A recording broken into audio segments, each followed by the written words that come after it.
Hi everybody, David Nour. I want to welcome you to Crazy to Believe, Season 4 of the Curve Benders podcast. Happy New Year to you. I'm excited to launch. This is a really special year. It's the 20th anniversary of our firm. And people tell you all the time, you just can't believe how fast this time has flown by. So I'm really excited about this new season. We're also doing something a little different. Where we're going to focus more on live interactions this next year with insights from me about, I'm now writing the third edition of, I think, my best work, Relationship Economics. That book originally came out in 2008. We'll talk about the most recent one, Curve Benders. We'll talk about an update to Co-Create. I'll have a lot of guests, both thought leaders, but also practice leaders. I'm a passionate believer of not just great ideas, but those operators, those leaders who are in the field, in the arena, if you will, every single day, doing some amazing work. And I want to hear from them, and I think you would benefit from hearing what's working for them. How are they adapting their strategy in the post-pandemic world, and how are they thinking and leading differently when it comes to innovation, when it comes to talent, when it comes to real and lasting change. And by the way, I don't know any organization that doesn't need fresh thinking, fresh perspective, and candidly, growth. It's always great to hear about growth, but how are real growth and profitable growth happening in some of these organizations? So I'm really excited about this new season, and we're changing the name to Curve Benders Live, so a lot more live interactions, and we'll repurpose these as a podcast. But the goal is also to be very consistent. Last year, again, you kind of get busy and you start doing client work and travel. And so some of these may be pre-recorded. Some of these may be guest hosts by others. But the goal is consistently every week, bring you a new episode, bring you a new, hopefully fresh thinking, fresh lens, fresh perspective on topics that I'm most passionate about. We also want to make sure this isn't just one-way communication, that we also get a chance to hear from you and have you interact with the content that I and others on the team put out there. So I would encourage you, if you haven't already, join us in the Nour Forum. That's our private online community. I don't know about you, but in the last couple of years, I've found the popular social networks to be highly promotional, highly politicized, and highly polarizing. So I belong to now 4 or 5 of these micro communities. Think of them as your favorite deli or favorite bakery, where you don't go there for everything. You go there for that specific thing that they may bring to the table. And we've got one of our own. Again, it's called the Nour Forum. So if you just go to nourgroup.com/forum, you'll learn more about it. It's a private community, so you're going to have to answer a couple questions and join us. We want to make sure the right people are there, the right-minded, right-focused folks are there. So, and I'll post follow-ons to these live conversations, whether it's the transcript from this or, more importantly, templates and actionable insights and steps and summaries of either what I shared or what the guests have shared. And I want you to come in and not just be a consumer of that information, but we found that the learning and the growth dramatically gets elevated if you actually participate in it, if you immerse yourself in it, if you ask questions and answer questions by others about the application of the ideas. Again, you're going to hear a consistent theme throughout this next year. Love great ideas, love great frameworks, but what you really need is something I've been talking about for a number of years, which is the elevator ride. So theoretical constructs are great. At some point, you're going to need to see application of it. How does it work? Case studies, examples, who else is doing this? And at the end of the day, what really matters is implementation, which is you. Your environment, your situation, your constraints, whether it's budget, time frame, size of your organization, your industry nuances, your culture. So the implementation of it becomes critical. So again, I don't want you to just consume great content. That's great. That's intellectual food. You never know when you're going to use it or need it, and it's always helpful.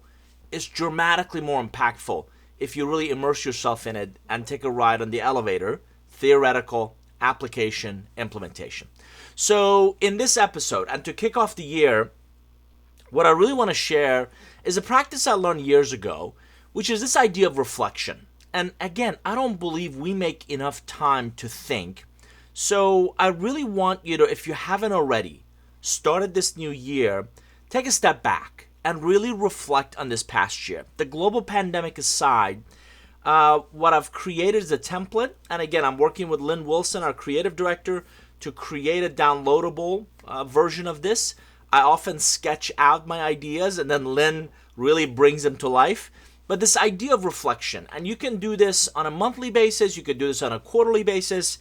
At a minimum, you want to make sure you do it once or twice a year.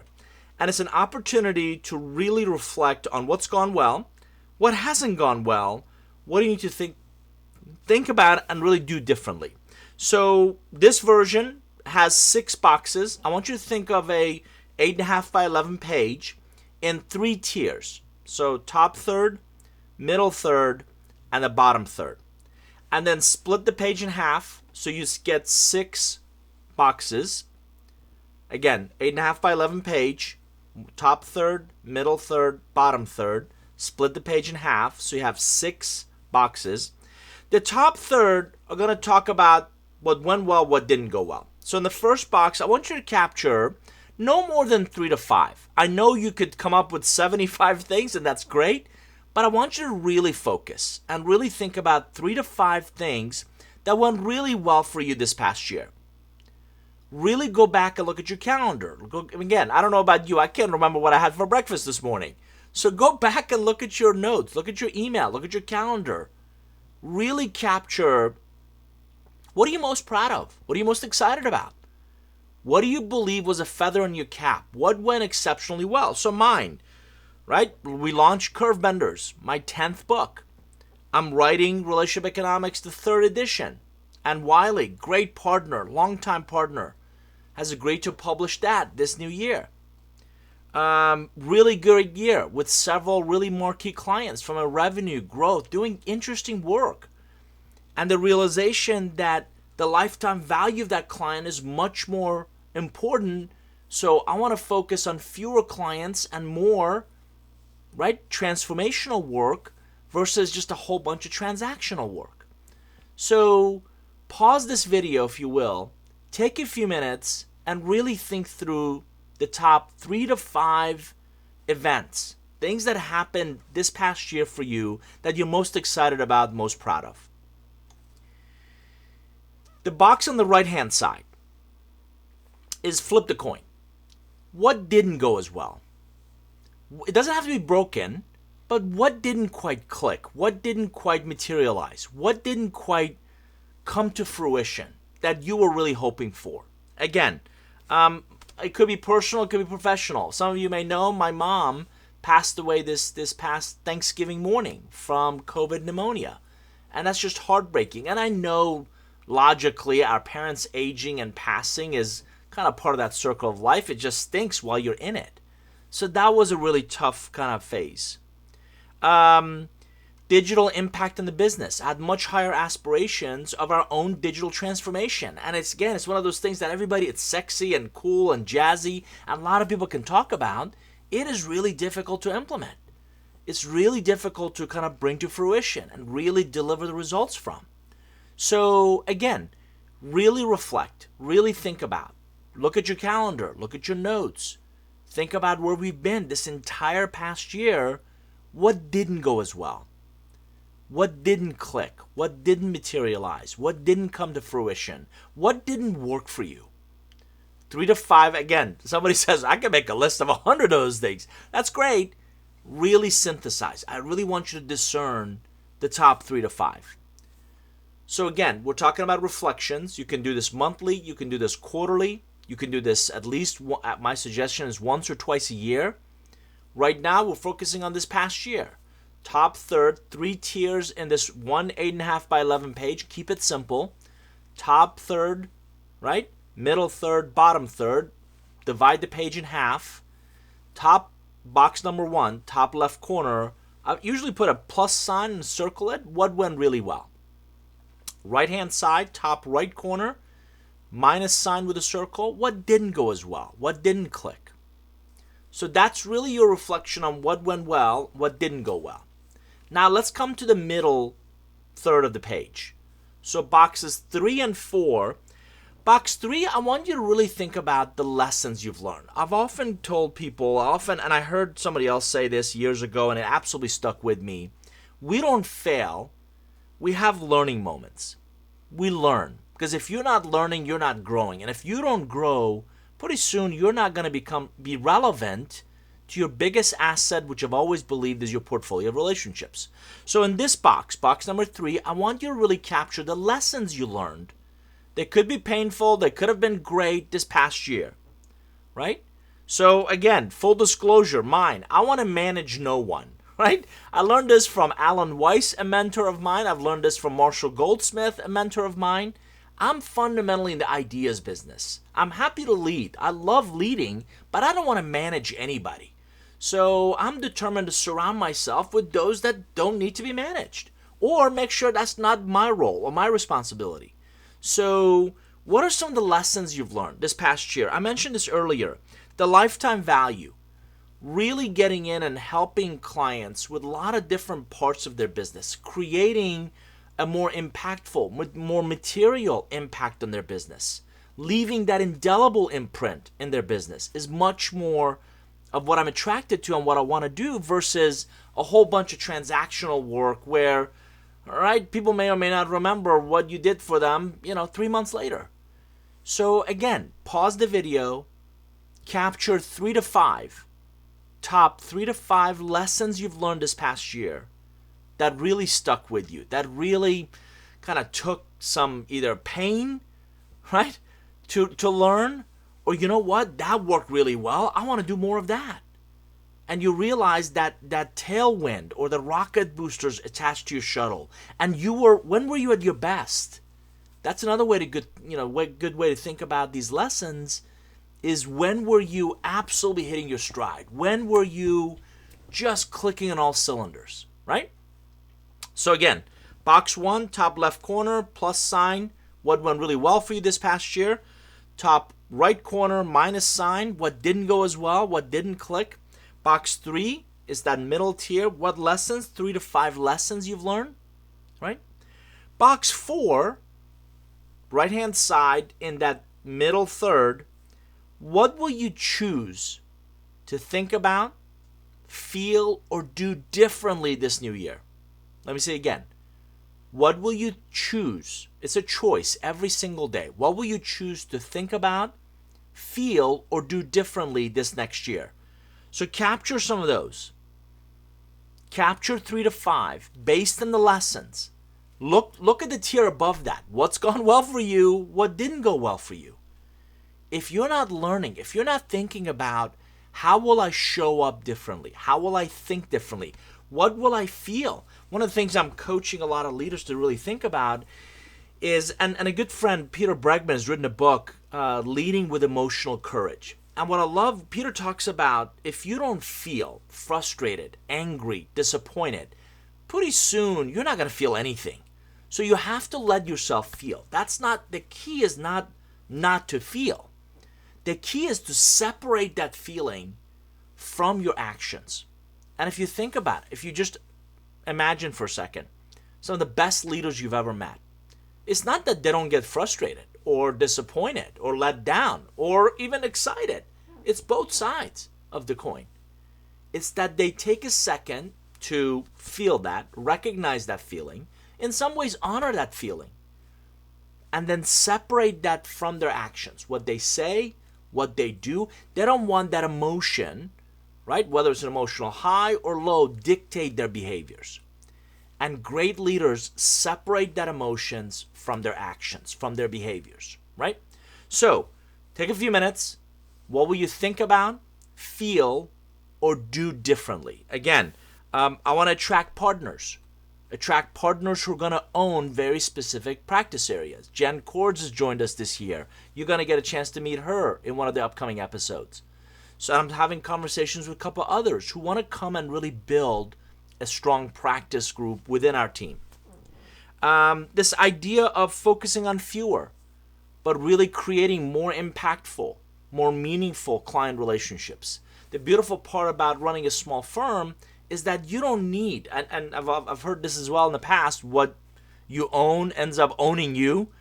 You don't need 50,000 customers. I want to work with 5. But I want to work with 5 exceptional leaders and their teams, their organizations who are already doing well. And they want to elevate that to a different level. They want to really create a much greater impact in their business. That's something that I'm going to do differently in how I engage leaders this coming year. So what will you choose to do differently? Quick recap. We're talking about reflections. We don't make enough time to think and reflect. This is one of best practices that I'm going to share this year. It's our 20th anniversary of our firm. So we talked about this particular template is an 8.5 by 11 page, 3 tiers, top tier, third, middle tier, right? And the bottom third. Split the page in half. So you have 6 boxes. Box number 1, what's gone exceptionally well for you? 3 to 5 ideas. Number 2, on the right-hand side, what hasn't gone as well? What hasn't clicked? Again, capture 3 to 5. Middle left, what lessons, top lessons you've learned this past year. Really think about, look up at your calendar. I've always said that dictates where we invest our time, effort, resources, right? Right-hand side of that, what will you choose to think about, feel, or do differently this next year?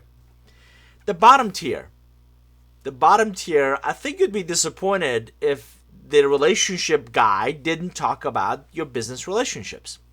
So, bottom left corner, I want you to list 3 to 5 relationships that elevated, amplified, or otherwise enhanced your world, your learning, your growth, your results, your success this past year. Who lifted you up? Who do you feel like you're a better person because of them? You're more successful, you're more thoughtful, you're a more servant leader, you have shown up in a much more impactful way because of this person. These people lifted you up, they elevated you. If you've read the book Curve Benders, they're potential curve benders because they bring out the best version of you. That's another really good way to think of it. So I had a chance to work really closely with Bill Hogan, who this past year was the Chief Revenue Officer at a company called Security Scorecard. I got introduced to him, to another longtime friend and client, Randy Seidel, CEO of the sales community. Those two were hugely impactful to me this year. Just great guys and great conversations and discussions and partnerships and sounding board and they both pushed me to make sure I showed up consistently at my best. Those are the kinds of relationships I want you to capture in this box. Similarly, John Carroll, Sheila Ahmed at Service Council introduced me to a couple of other executives that we worked with this past year, James Milet and several others that likewise you genuinely enjoy getting to know. They're your kind of people. That's the layman's term, is we have chemistry, or they're a lot like me. Right? So, again, take a few minutes, 3 to 5 individuals. Relationships are between individuals who elevated you, who amplified you, your brand. They brought out the best version of you. So take a few minutes, capture that. Final box, box number 6. Right-hand side, bottom right corner. I want you to capture relationships that you either neglected or those that didn't take you in the right direction. Maybe they were anchors. Maybe they held you back. Maybe they showed a lot of promise. You invested time, effort, and resources, and now you're wondering, scratching your head, like, what happened? That went nowhere. Again, relationships are between individuals. So ideal if you capture an individual. If not, capture a community. Capture an ecosystem. I belong to that organization, that industry association. I showed up month after month, and I'm not really getting anything from it. Is that really going to be a good investment of your time and effort? The other one is relationships you may have left neglected. So some of you may know Thinkers 50. It's this global organization of world thinkers. They were kind enough to name me as one of their radar, kind of management, thinkers to watch in the Radar 2021 class. I neglected that group. I neglected that organization. I neglected others that were equally recognized in that list. And you get busy, right? You get pulled in a lot of different directions and you're busy doing work and you neglect that ecosystem. So if you don't capture it, you have a high tendency to repeat that again. So what I really want you to think about, what I really want you to consider is capturing individual names and or communities, ecosystems that you either neglected or they didn't take you in the right direction. They maybe dragged you back or pulled you back or, right? I belong to a couple of those where, again, I've invested time and effort and I don't see the return on that relationship investment. So I've captured those. So take a few minutes, again, 3 to 5, really think about where you were this past year. What did you do? Where did you invest? The relationships you had great aspirations for, and for whatever reason didn't materialize. So capture those. Again, I like things simple. I like things actionable. I like one-pagers a great deal because I can look at this. Now what I want you to do is take a step back and holistically kind of review it. Again, 6 boxes. Box 1, relationships that went really well. Box 2, relationships that didn't go as well for whatever reason. Box 3, lessons you learned this past year. Box 4, what will you think about, feel, do differently this next year? Box 5, relationships that amplified, enhanced, elevated you, your brand, your how you showed up, right? Box 6, bottom right corner, relationships you neglected, the ones that pulled you back. Now I want you to look at this, and here's the key. This is the toughest part. I want you to actually put this page away for about a couple weeks. Don't think about it. That's going to be hard to do. Don't look at it, right? And then pull it back out again and review the same list. And make any changes or modifications to it. Review it again. Say, you know what? That's somebody that really was good for me that I met early in the year and then I neglected. Or, you know what? I did that. And in hindsight, that probably wasn't the best move. Personally, professionally. That didn't elevate me to that next best version. You've heard me talk about your journey from now to next. That lesson was a painful step back. Didn't really propel me forward. These are all examples of things I want you to look at and really think about the second time you kind of look at this. Make your changes. Put it away again. Pull it back the third time. So first time you create it, put it away for 2 weeks. Don't think about it. That will be hard. When you pull it back, pull it out, kind of look through it again. Make the changes. Do it again in a couple weeks. And that final version is something I would clean up. And again, Lynn Wilson, our creative director, is helping put this template. You can download it from our community, the Nour forum. And we'll label this reflections, right? Create a clean version. And here's really what I want for you. Put it up somewhere. Put it up in front of you at your desk. Put it up somewhere that you can see it. Because out of sight, out of mind. And if you're not looking at what's gone well for you, you may not be thinking about how do I do more of that. If you don't think about what hasn't gone well for you, how do I get an early glimpse into that doesn't look right? You've heard the old expression, bad prospects become horrible customers. Bad early relationships become horrible ones later. So if you have examples of what hasn't gone well for you this past year, hopefully you'll be able to see ingredients or, examples of that's not where I want to go. Lessons. If you don't capture these lessons, if you don't think about these lessons, you're going to repeat them again. Fool me once, shame on you. Fool me twice, shame on me. What are you going to do differently? You can't just write them. You can't just think about them. You can't just aspire. That's a good start. But at some point, you have to roll up your sleeves and actually think about, feel, do these things differently. Relationships that amplified, elevated you, double down on those. Invest more time with them. Ensure their success.